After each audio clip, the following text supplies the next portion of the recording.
Hello friends, good evening.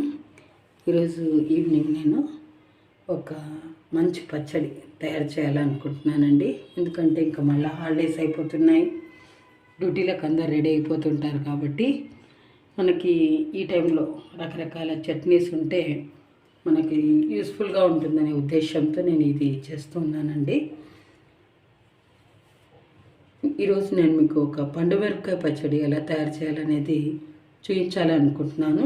దీనికోసం పండుమిరపకాయ పచ్చడి అంటే పెద్ద ఫ్యామిలీస్ ఉన్న వాళ్ళైతే కేజీ 2 కేజీలు అట్లా ఎక్కువగా చేసుకొని నిల్వ పెట్టుకొని సంవత్సరం అంతా పెట్టుకొని తింటూ ఉంటారు. మనం అలా కాకుండా ఒక ½ కేజీ మైన తీసుకొని ఎర్రమిరపకాయలను పండుమిరపకాయలను మనకు తగినంతగా చిన్న ఫ్యామిలీలు ఉండే వారికి యూస్ఫుల్గా ఉండేటట్టుగా బ్యాచిలర్స్కి కానీ వర్కింగ్ ఉమెన్స్ కానీ వాళ్ళకు పనిచేసే వాళ్ళకు యూస్ఫుల్గా ఉండేటట్టుగా నేను ఈ పచ్చడి చేయాలనుకుంటున్నానండి. దీనికి కావాల్సినటువంటి ఇంగ్రీడియంట్స్ ½ కిలో ఎర్రమిరపకాయలు తీసుకున్నానండి. దీనికి 100 గ్రాముల ఉప్పు, కల్లుప్పు తీసుకున్నాను. అంటే సాల్ట్ పౌడర్ కాకుండా ఇలాగా రాళ్ళ ఉప్పు తీసుకున్నాను. దీనికి ఒక 100 గ్రాముల చింతపండు తీసుకున్నాను. ఒక 2 గడ్డలు ఎల్లిపాయలు కూడా నేను పొట్టు వలిచి పెట్టుకున్నాను. కరివేపాకు, తాలింపు సామాగ్రి పెట్టుకున్నాను. 1 స్పూన్ మెంతులు పెట్టుకున్నాను. ఇక్కడ 2 స్పూన్ల ఆవాలు వేసి పెట్టుకున్నాను. ఇవి కావాల్సినవి. ముందుగా మార్కెట్ నుండి తేయంగానే వీటిని శుభ్రంగా ఇలా గట్టిగా ఉండాలి, కొంచెం మరీ మెత్తగా వాలిపోయినట్టుగా ఉండకుండా ఇట్లా ఫ్రెష్గా ఉండే కాయలను తీసుకున్నాను. వీటిని తొడిమలు అన్నీ తీసేసి నీట్ చేసి పెట్టి ఒక అరగంట ఫ్యాన్ కింద పొడి బట్టతో తుడిచి పెట్టుకున్నానండి. ఇలా పెద్ద ముక్కలను మనం వేయలేము కాబట్టి, మిరపకాయలను మనము మిక్సీలో పట్టలేము కాబట్టి దీన్ని కొంచెం చిన్న పీసెస్గా కట్ చేసుకొని మనం మిక్సీ పట్టుకుందాం. ఈలోగా ఈ యొక్క చింతపండును కూడా నేనేం చేస్తానంటే శుభ్రంగా అందులోనే పీసు ఏవైనా విత్తనాలు అలా ఉంటే అంతా కూడా తీసి శుభ్రం చేసి పెట్టుకున్నాను ముందుగానే. ఇప్పుడు మనం ప్రాసెస్లోకి వెళ్దామండి.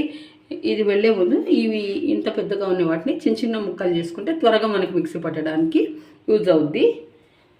దానికి తగినట్టుగా మనం చేసుకుందాం.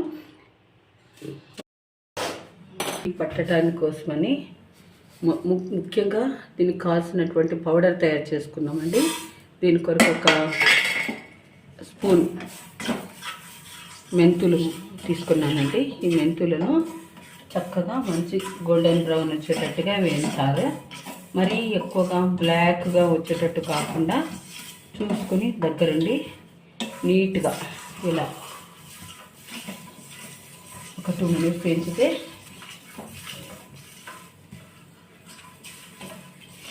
డ్రై రోస్ట్ చేసుకోవాలండి. ఇది కూడా ఒక 2 నిమిషాలు. జీలకర్ర కూడా అలాగే కొంత వేసుకున్నాం రుచి కోసం.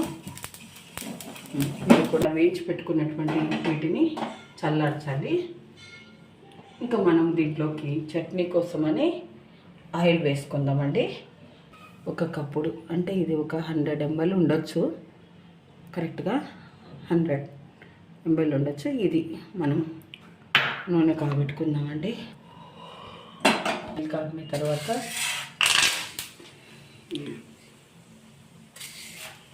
మేము కొద్దిగా ఆవాలు వేసుకుందామండి. జీలకర్ర వేసాను, కొద్దిగా ఆవాలు. దెన్ ఇప్పుడు ఒలిచి పెట్టుకున్నాం కదా, పొట్టు తీసి ఒక 10 వేసేద్దాం.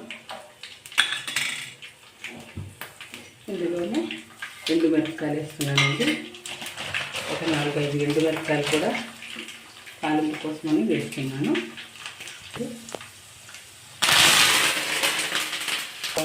మాడిపోతే తాలింపు అంత టేస్ట్గా ఉండదు. దీంట్లోకి మంచి సువాసన రావడానికి కోసం ఇంగువ వేసుకున్నామండి.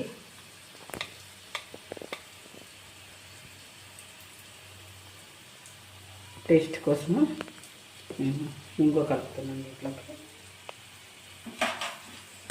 ఇది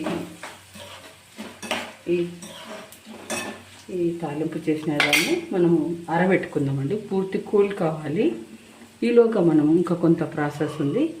మనము ఇందాక నేను మీకు చూపించినటువంటి ఈ మిక్సీ పాత్రలో, మిక్సీ గిన్నెలో ఇది కొంచెం ఒక పిడికెడు వేద్దాం. ఉప్పు కూడా ఇలా వేసుకున్నాం. కొంచెం చింతపండు అంతా మనము చింతపండు శుభ్రపరిచి పెట్టుకున్నాం కదా, అది పెట్టుకున్నాం. మిక్సీ వేసుకుందాం. ఇది మరీ మెత్తగా ఉంటే కూడా అంత బాగుండదండి. కొంచెం పచ్చగానే అనుకుంటే బాగుంటుంది చట్నీ. ఇంకా మనం ఒక పాత్రలో తీసుకోవాలి.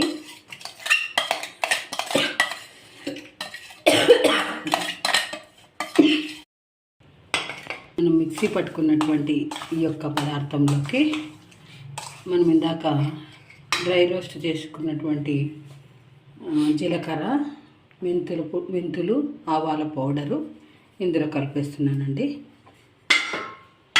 కొద్దిగా పసుపు,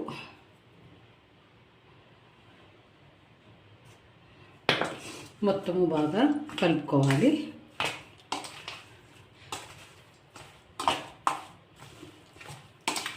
ఇలా కలిపేసానండి. దీంట్లోకి ఇప్పుడు మనము పోపు పెట్టుకున్నాం కదండి, ఆ యొక్క పదార్థాన్ని కూడా దీంట్లో వేయాలి. పోపుని దీంట్లోకి వేసుకోవాలి.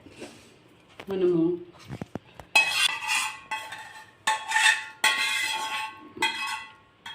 ఇలాగా అంత వేసి కలుపుకోవాలి. ఇది మనం బాగా మగ్గించుకోవాలండి. ఒక 2-3 డేస్ తర్వాత మళ్ళీ ఒకసారి ఓపెన్ చేసి చెక్ చేసుకోవాలన్నమాట. ఈలోగా ఇందులో ఉన్న పదార్థాలన్నీ కూడా బాగా పట్టుకుంటాయి, ఊరుతాయి అన్నమాట బాగా. అప్పుడు మనకు పైన ఆయిల్ కూడా తేలుతుందండి. అప్పుడు మనము వాడుకోవడానికి మంచిగా ఉంటుంది. దీన్నంతా నేను ఒక మామూలుగా ఎక్కువ క్వాంటిటీ ఉంటే మనము జాడీలలో పెట్టుకుంటాము. ఇది కొంచెమే కాబట్టి ఒక 1/2 కిలోతో చేశాను కాబట్టి నేను ఒక ప్లాస్టిక్ డబ్బాలో, మూత ఉన్న డబ్బాలో నేను తీసి పెడతాను. ఇది మనకు రెగ్యులర్ యూసేజ్ కోసము, దోశకు కావచ్చు, ఇడ్లీకి సైడ్ డిష్గా కావచ్చు, మనము క్యారియర్లలో కూడా రైస్ కోసం ఈ యొక్క చట్నీని మనం తయారు చేసుకోవచ్చు. దీనంతా నేను ఒక పాత్రలో తీసి మీకు చూస్తాను. చట్నీని అంతా కూడా ఇట్లా ఒక ఎయిర్ కంటైనర్లో నేను భద్రపరుస్తున్నాను.